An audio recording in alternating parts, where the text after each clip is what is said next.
உட்கார். உட்காரு. அது அட உட்காருமா.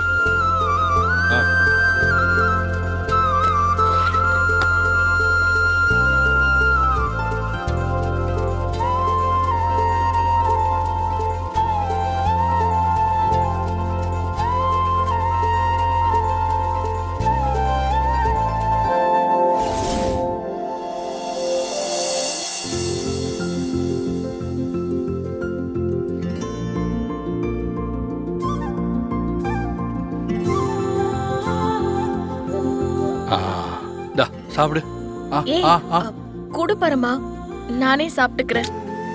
விடு. இந்த மாதிரி அப்செட் ஆகி சாப்பிடாம இருக்கும்போதுதான் இப்படிலாம் ஓட்டி விட சான்ஸ் கிடைக்கும். நீ கோவமா இருக்கும்போது ரொமான்ஸ் பண்ணலான்னு பார்த்தா நீ விட மாட்டேங்கிறிய. சொல்லா.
இந்த பாரு, உன் ஆள் வருது பாரு.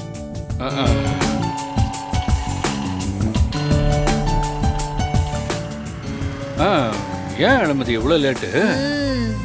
சரி சரி, எங்களை பார்க்க வரலன்னு தெரியுது. உங்க ஆளை பார்த்து பேச வந்திருக்கீங்க, பேசுங்க. என்ன தங்கச்சிமா நீ அப்படி காலை வாரி விடுற பத்தியா? தெரியும்ண்ணே. வாங்கம்மா போலாம்.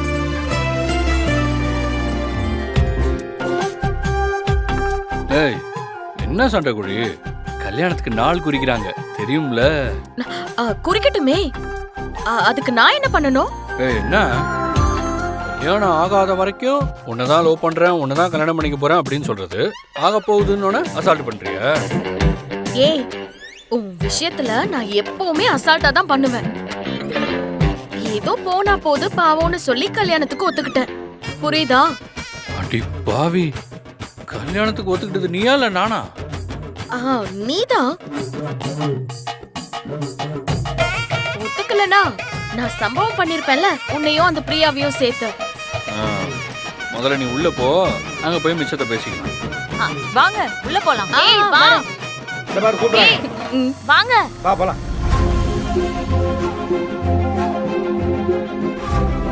வாங்க உட்காருங்க. வா பரமா. உட்காருங்க சார், உட்காருங்கம்மா.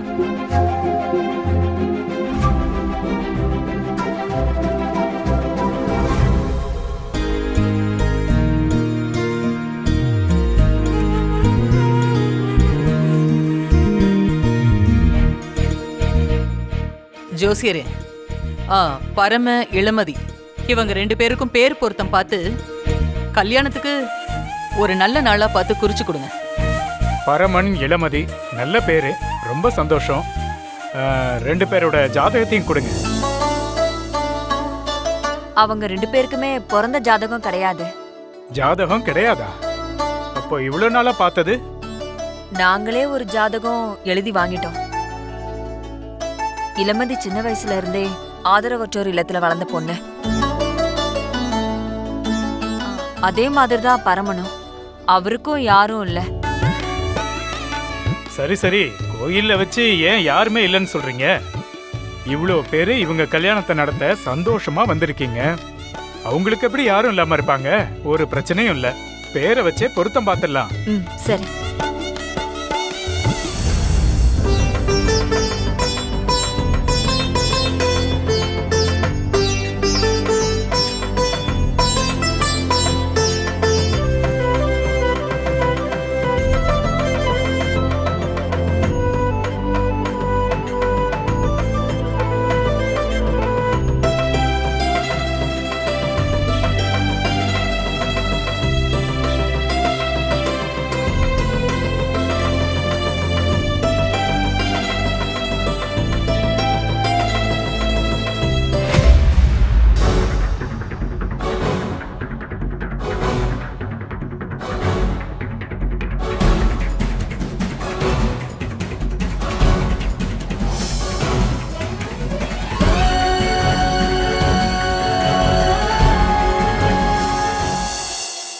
இந்த பொண்ணுக்கு ஏற்கனவே நடக்க இருந்த கல்யாணத்துல ஏதாவது தடங்கள் வந்திருக்கா?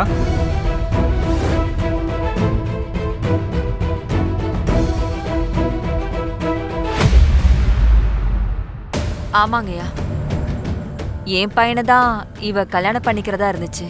ஒரு சந்தர்ப்ப சூழ்நிலையினால இவ கழுத்துல தாலி ஏறதுக்கு முன்னாடியே என் பையன் இறந்து போயிட்டான். அதுல இருந்தே இவ எங்க வீட்ல பையனுக்கு பதிலா எங்க பொண்ணாவே இருக்கா. சரி சரி, அதுக்கும் இதுக்கும் என்ன சம்பந்தம்? இந்த கல்யாணத்துக்கு முதல்ல நாள் குறிங்க. அதுலதாம்மா பிரச்சனையே. என்ன பிரச்சனை? இல்ல, இந்த பொண்ணோட ராசிப்படி உடனே கல்யாணம் பண்றதுக்கான காலம் இன்னும் கணிஞ்சு வரலம்மா. 1 வருஷம் கழிச்சு கல்யாணம் பண்ணாதான் இந்த ஜோடிங்க நல்லபடியா சேர்ந்து வாழ்வாங்க.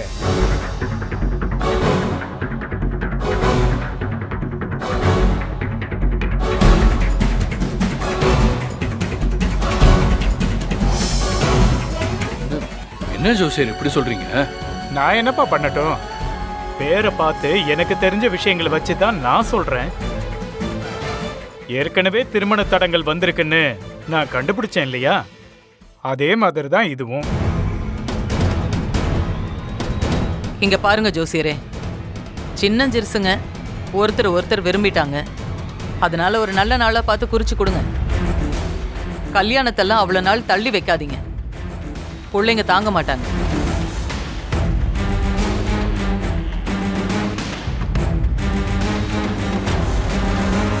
இல்ல வேணாமா. ஜோசியர் சொன்னபடியே 1 வருஷம் கழிச்சு கல்யாணம் பண்ணிக்கலாம். எனக்கு ஒரு பிரச்சனையும் இல்ல. அப்பவே தேதி பாத்துக்கலாம். ஏய் ஏய் இளமதி, இளமதி, ஏய்